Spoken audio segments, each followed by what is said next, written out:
Hello students, welcome to Aero Academy. So last lecture में हमने ये रासायनिक समीकरण स्टार्ट किया था।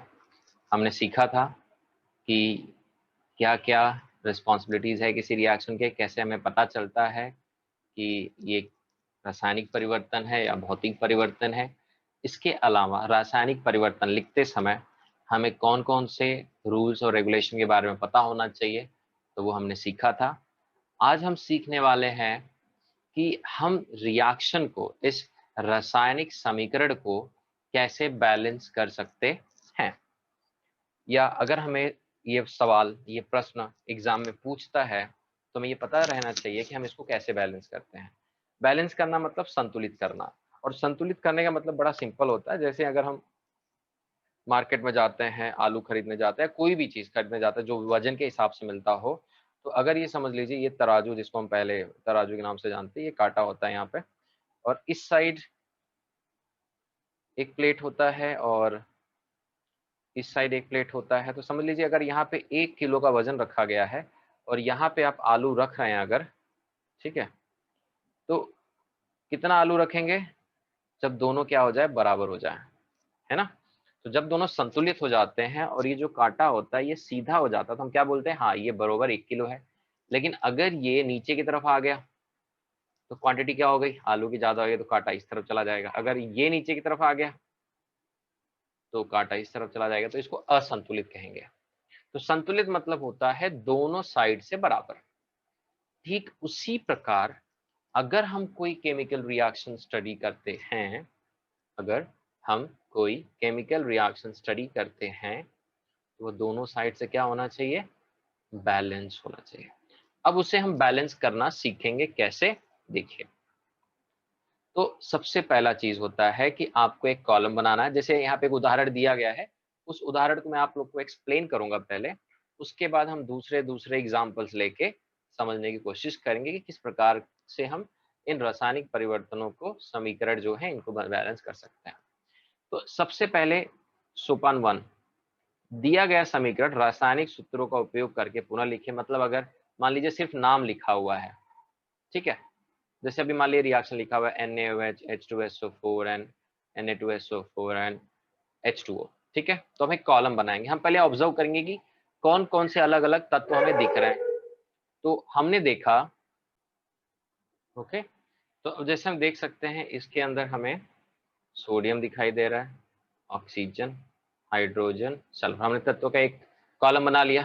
अब हमने अभिकारक के बायां पक्ष में देखा कि सोडियम कितने बार है, 1 बार है। ऑक्सीजन टोटल 5 बार है, कैसे, 1 बार यहाँ पे और 4 बार यहाँ पे है, 5। हाइड्रोजन 3 बार है, कैसे, 2 बार यहाँ पे और 1 बार यहाँ पे है। और सल्फर 1 बार है, 1 ही बार यहाँ पे है। और दाहिने साइड जब मैंने देखा तो सोडियम 2 बार है,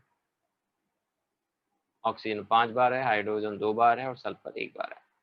तो अब हमें दोनों साइड तत्व की क्वांटिटी इक्वल लानी है। अगर आ गया इक्वल तो रिएक्शन समझिए संतुलित हो गया, रासायनिक परिवर्तन जो है संतुलित हो गया। तो हमें क्या करना है, हमें पता चला दोनों पक्षों में तत्वों की जो परमाणु संख्या है वो समान नहीं है।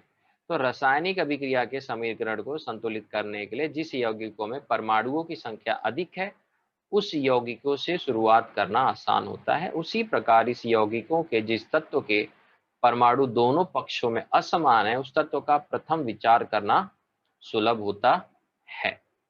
जैसे अब अगर अब यहाँ पे ध्यान से देखोगे तो समीकरण 10 में Na2SO4 H2SO4 ये दोनों यौगिकों में प्रत्येक में 6 परमाणु अधिक से अधिक है।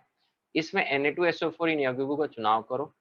तो देखो जैसे सोडियम की परमाणु संख्या शुरुआत में NaOH में कितनी थी, 1, और Na2SO4, तो हमने संतुलित करते समय क्या किया, इसमें 2 मल्टीप्लाई कर दिया तो अब NaOH में 2 हो गया। तो जहां पे NaOH होगा बेटा वहां पे अब 2 आ जाएगा। देख रहे हैं यहाँ पे, जैसे 2 मैंने मल्टीप्लाई किया NaOH वाले सोडियम में, 2 हो गया। अब हम देखते हैं कि सोडियम बैलेंस हुआ कि नहीं हुआ। तो देखो सोडियम 2 हो गया, यहाँ भी सोडियम 2 है। ऑक्सीजन देखते हैं, तो ऑक्सीजन 2 यहाँ पे है और 4 यहाँ पे, टोटल कितने हो गए बेटा, 6 हो गए। और इस साइड कितना है, 4 है और एक 5 है। तो हम यहाँ पे क्या करेंगे, 2 लिख देंगे, बड़ा सिंपल है। तो अब जैसे अगर आप ध्यान देखेंगे तो हमारा जो सोडियम है वो तो बैलेंस हो गया। ऑक्सीजन एक साइड 6 और एक साइड 5 हमने भी देखा। हाइड्रोजन यहाँ 2 और यहाँ 2, 4, लेकिन यहाँ पे हाइड्रोजन कितना है, 2 ही था, क्योंकि मैं इसको अगर हटा दूं यहाँ से, जो मैंने खुद से लिख दिया, तो अभी भी 2 ही है। देख सकते हैं। और सल्फर अभी भी एक था, ये साइड भी एक है, तो सल्फर बैलेंस है। तो मतलब ये सिर्फ 2 तत्व हैं जो बैलेंस नहीं हुए हैं। तो अब इस बात को ध्यान में रखते हुए हम क्या सोचेंगे कि कैसे बैलेंस करें। तो हम देख पा रहे हैं कि ऑक्सीजन बाएं पक्ष में 6 बार है और दाहिने पक्ष में 5। तो अगर हम वाटर के इधर 2 लगा दें तो इधर भी 4 2 6 हो जाएगा और हाइड्रोजन 4 हो जाएगा। तो हाइड्रोजन यहाँ पे पहले से ही 4 था, तो इस चक्कर में हाइड्रोजन भी बैलेंस हो गया और ऑक्सीजन भी बैलेंस हो गया। बच्चों ये जो बैलेंसिंग है, ये जो संतुलित को असंतुलित को संतुलित करने का जो पैटर्न है, बहुत सिंपल है। अगर आप इस पे 10 से 20 क्वेश्चन अगर हम सॉल्व करते हैं तो हमें ये बैलेंसिंग धीरे धीरे आ जाती है। और आपको हर बार ये जो टेबल है हर बार बनाने की जरूरत नहीं है। आप एक रिएक्शन लिखिए नोटबुक में, एक रफ पेज लीजिए और उसमें बैलेंस करने की कोशिश कीजिए। स्टार्टिंग में थोड़ी बहुत दिक्कतें आएंगी लेकिन धीरे धीरे सब सही हो जाएगा। ठीक है, तो आज के लेक्चर में हम सिर्फ और सिर्फ बैलेंसिंग ही सीखेंगे।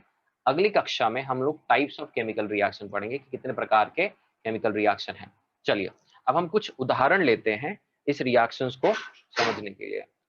ओके, चलिए तो समझिए एक रिएक्शन दिया हुआ है। अब इसमें कितने तत्व आपको दिखाई दे रहे हैं? इसमें आपको तत्व में अगर आप ध्यान से देखेंगे तो आपको नाइट्रोजन दिखाई देगा, हाइड्रोजन दिखाई देगा, बस यही दिखाई देगा और इसके अलावा और कुछ है भी नहीं। उस साइड भी वही, इस साइड भी यही है।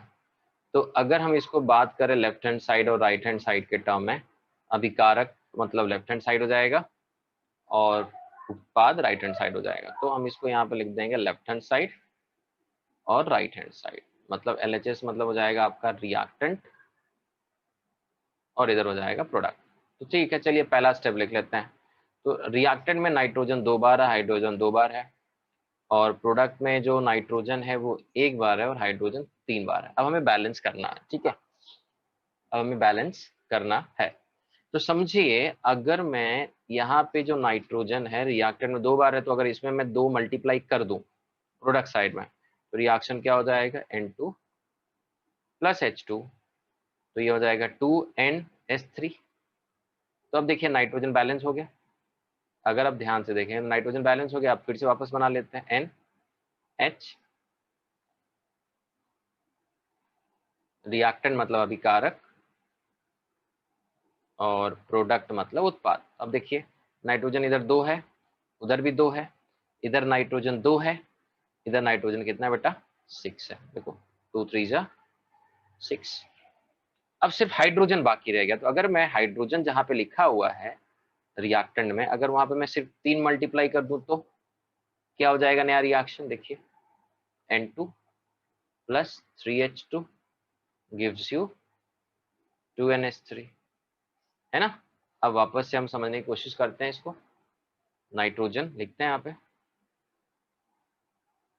Hydrogen, then reactant, then product. अब देखिए नाइट्रोजन यहाँ पे 2 है, 2 पहले बैलेंस हो चुका था, हाइड्रोजन यहाँ पे 6 है, इधर भी 6 है। मतलब अब ये रिएक्शन क्या है बेटा?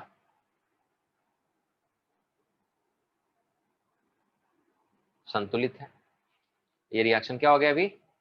संतुलित हो गया। तो आप समझ सकते हैं कि इस तरीके से हम बहुत सारे रिएक्शंस को क्या कर सकते हैं? स्टेबल कर सकते हैं। लेकिन जरूरी नहीं है कि हर बार हम उतना लंबा स्टेप लें। अगर हमें आइडिया मिल गया, हमें क्लिक हो गया कि हाँ मतलब इतना नंबर मल्टीप्लाई करने से स्टेबल हो जाएगा, तो बस आराम से कर सकते हैं। अब जैसे देखिए यहाँ पे लिखा हुआ है प्रश्न नंबर 2 में, अच्छा यहाँ पे और भी सवाल था, समीकरण संतुलित कर दिया, हमने कर लिया। अब इसे बोला है कैल्शियम फ्लोराइड और सल्फ्यूरिक एसिड, कैल्शियम सल्फेट और हाइड्रोजन क्लोराइड। तो अगर मुझे कैल्शियम फ्लोराइड लिखना है तो मुझे पता है इसका फॉर्मूला होता है CF2, क्योंकि कैल्शियम की संयोजकता 2 होती है और फ्लोरीन की 1, तो इसके हिसाब से ये हो गया। सल्फ्यूरिक एसिड तो हमें पता ही है H2SO4 है और कैल्शियम सल्फेट CaSO4 है। और इसको बैलेंस करने के लिए हाइड्रोजन जो क्लोराइड है, सॉरी कैल्शियम क्लोराइड था, मैंने फ्लोराइड लिख दिया, तो ये हो जाएगा 2 बार HCl। अब देखिए पूरा रिएक्शन पहले से बैलेंस कर दिया हमने। तो अगर आप काउंट करेंगे, अब इसमें अलग अलग तत्व आपको दिख रहा होगा, इसमें कैल्शियम दिख रहा होगा, क्लोरीन दिख रहा होगा, हाइड्रोजन दिख रहा होगा, सल्फर दिख रहा होगा, ऑक्सीजन दिख रहा होगा। ठीक है, अब इसको हम रिएक्टेंट साइड में देखेंगे। देखिए टेबल आप ऐसे भी बना सकते हैं बेटा, कोई दिक्कत नहीं है, हॉरिजॉन्टल बना सकते हैं बुक में, वर्टिकल अब हॉरिजॉन्टल। अब कैल्शियम देखिए यहाँ पे 1 है, यहाँ भी 1 है,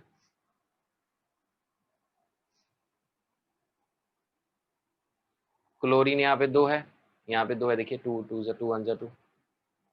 हाइड्रोजन यहाँ पे 2 है, यहाँ पे भी हाइड्रोजन 2 है, सल्फर यहाँ पे 1 है, यहाँ पे भी 1 है, ऑक्सीजन यहाँ पे 4 है, यहाँ पे भी 4 है। तो ये रिएक्शन पहले से हमने संतुलित कर दिया है। इसके अलावा अभी यहाँ पे दिया गया है, नीचे दी गई अभिक्रिया में अभिकारक और उत्पादन की भौतिक अवस्था लिखें। तो अब जो तीसरा वाला प्रश्न है बच्चों, वो इंपॉर्टेंट है, जानने लायक है कि भौतिक अवस्था मतलब क्या। ज्यादा ज्यादा ठोस, द्रव्य और गैस, यही तीन ही है ना। तो जैसे अभी इसमें SO2 है प्लस H2S है, 3S और 2H2O दिया हुआ है। तो अगर मान लीजिए हमें जानकारी नहीं है तो मैं आप लोग के लिए बता देता हूँ कि सल्फर डाइऑक्साइड गैस होता है, H2S भी गैस है, ये जो सल्फर है आपका ये लिक्विड हो जाएगा और वाटर आपका लिक्विड हो जाएगा। देन जो उसमें बी वाला, ये ए वाला था और बी वाला जो दिया हुआ है 2Ag plus HCl and 2AgCl plus H2। अब इसमें भौतिक अवस्था देखिए क्या है, सिल्वर तो सॉलिड है, HCl लिक्विड है, ये भी सॉलिड है, ये गैस है। तो आप समझ सकते हैं कि यहाँ पे किस तरीके से रिएक्शन को संतुलित किया जाता है और किस प्रकार से उसको परफॉर्म किया जाता है। ठीक है बच्चों, तो इससे रिलेटेड जब हम क्वेश्चंस को प्रैक्टिस करेंगे तो एटलीस्ट हमारा जो बैलेंसिंग है वो और भी ज्यादा स्ट्रांग हो जाएगा। चलिए एक और बैलेंसिंग कर लेते हैं हम लोग। जैसे मेरे पास है KClO3 और ये बना रहा है KCl प्लस O2। अब अगर मुझे याद नहीं है तो मैंने पहले लिखना स्टार्ट किया, मैंने देखा अलग अलग एलिमेंट, पोटेशियम है, क्लोरीन है और ऑक्सीजन है। तो अभी लेफ्ट हैंड साइड में मतलब रिएक्टेंट साइड में और राइट हैंड साइड मतलब प्रोडक्ट्स है, मतलब अभिकारिक और उत्पाद। पोटेशियम 1 है बेटा, उस साइड भी 1 है, क्लोरीन 1 है, उस साइड भी 1 है, लेकिन ऑक्सीजन इस साइड 3 है, इस साइड 2 है। तो पोटेशियम और क्लोरीन तो बैलेंस है लेकिन ऑक्सीजन बैलेंस नहीं है। तो हम ऐसा कर सकते हैं कि हम जहाँ पे ऑक्सीजन 3 है वहाँ पे 2 मल्टीप्लाई कर दें और जहाँ पे ऑक्सीजन 2 है वहाँ पे 3 मल्टीप्लाई कर दे, तो 3 2 जा 6, 2 3 जा 6। तो उस तरीके, उस वजह से रिएक्शन देखिए नया मोड ले लेगा। तो जहाँ पे 3 था वहाँ पे हमने लिख दिया 2KClO3। अब ये क्या बन गया, KCl प्लस 3O2। अब अगर हम यहाँ ध्यान दें तो यहाँ पे जो पोटेशियम है, जो क्लोरीन है, जो ऑक्सीजन है, लेफ्ट हैंड साइड मतलब अभिकारक और राइट हैंड साइड मतलब उत्पाद। अब पोटेशियम 2 बार हो गया, इधर 1 ही बार है, क्लोरीन 2 बार हो गया, इधर 1 ही बार है, लेकिन ऑक्सीजन 6 बार हो गया क्योंकि 2 3 जा 6 और इधर 3 2 जा 6। तो हमें बहुत सिंपल अब क्या करना है अगले स्टेप में, जहाँ पे पोटेशियम 1 है वहाँ 2 कर दो, यहाँ पे भी 2 कर दो। तो बेसिकली ये दोनों एक साथ ही यहाँ पे, तो नया रिएक्शन क्या हो जाएगा, 2KClO3 gives 2 times KCl plus 3O2। अगर आप ध्यान से देखेंगे potassium chlorine oxygen left hand side और राइट हैंड साइड, तो पोटेशियम 2 है, इधर भी 2 है, मतलब यहाँ भी 2 है और यहाँ भी 2 है, क्लोरीन यहाँ भी 2 है और यहाँ भी 2 है, और ऑक्सीजन यहाँ 6, ऑक्सीजन यहाँ 6 है। तो इस तरीके से हम रिएक्शंस को बैलेंस कर सकते हैं। तो आज का लेक्चर सिर्फ हम इतना ही स्टडी करेंगे, आपको हम एक्स्ट्रा क्वेश्चंस देंगे प्रैक्टिस करने के लिए, उसे आप प्रैक्टिस कीजिए, समझिए रिएक्शन को किस तरीके से बैलेंस किया जाता है। एक बार आपका रिएक्शन बैलेंसिंग अच्छे से हो गया तो हम नेक्स्ट लेक्चर में पढ़ेंगे टाइप्स ऑफ केमिकल रिएक्शन और रासायनिक अभिक्रियाओं के प्रकार। ठीक है बच्चों, ये लेक्चर देखिएगा, जितना भी मैंने लिखा हुआ है, समझाया हुआ है, उसको लिख के अच्छे से प्रैक्टिस कीजिए। फिर उसके बाद मैं आप लोग को और भी एक्स्ट्रा क्वेश्चन दूंगा प्रैक्टिस करने के लिए। ठीक है बच्चों, ओके, थैंक यू।